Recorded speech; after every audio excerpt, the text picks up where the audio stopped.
In other circumstances, this might be a problem, but in this case, it is not. The Tui family is not looking for a star football player when they pick up Michael off the side of the road. They did not know that Michael had any athletic talent. Instead, they showed true compassion by picking up Michael and letting him stay with them in their home. On page 62 of Quentin Schultz's book, it talks about the concept of expressiveness. Part of expressiveness involves nonverbal expressiveness.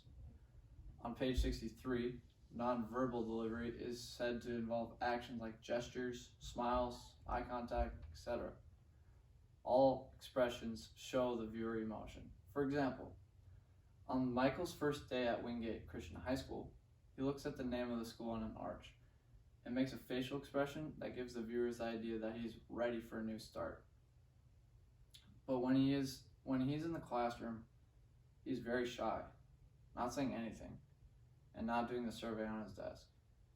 This can lead the viewers to thinking that he does not care about school at all.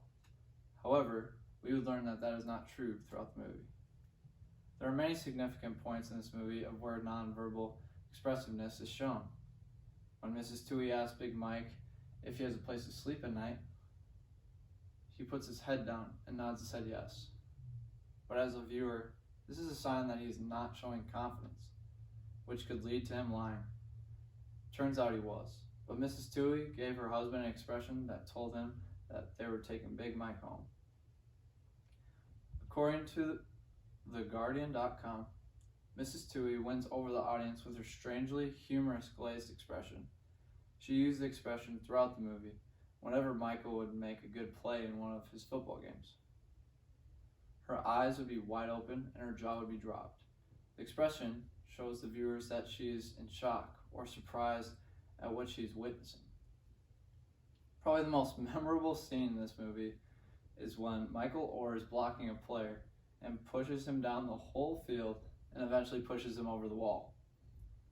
During the scene, Michael thinks of his family, which shows that protecting people he loves is very important to him.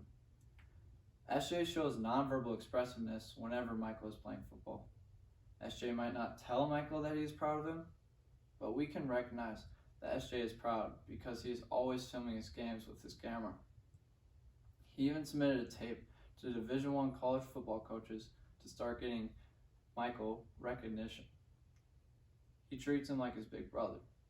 Colin shows her sisterly love to Michael at the library in school. She leaves her study group of friends to go sit and study with Michael. This also shows that she cares about his success. She gives up her own time with friends for her new big brother, who her friends appeared to judge by the look on their faces. Towards the end of the movie, Michael and Mrs. Tui hug. This expresses Michael's gratitude for Mrs. Tui for everything that she did for him, bringing him into her home, adopting him and making him part of their family, paying for a tutor, etc. It also shows how much Mrs. Tui is going to miss him and how much of a blessing he is to her, Mr. Tui, SJ, and Collins. Schultz's concept of expressiveness is no doubt portrayed in this movie. This movie raises the question, why am I here? I believe this movie gives a great answer. Throughout the movie, I see Michael using his talents to the best of his abilities and trying hard. He does not waste his God-gifted talents by staying in Hut Village, where drugs and guns could mess up his life and his career. He took the pathway that God gave him, a pathway to success, and he rode that path all the way to the National Football League. Michael also shines the light of Christ through his actions and his abilities.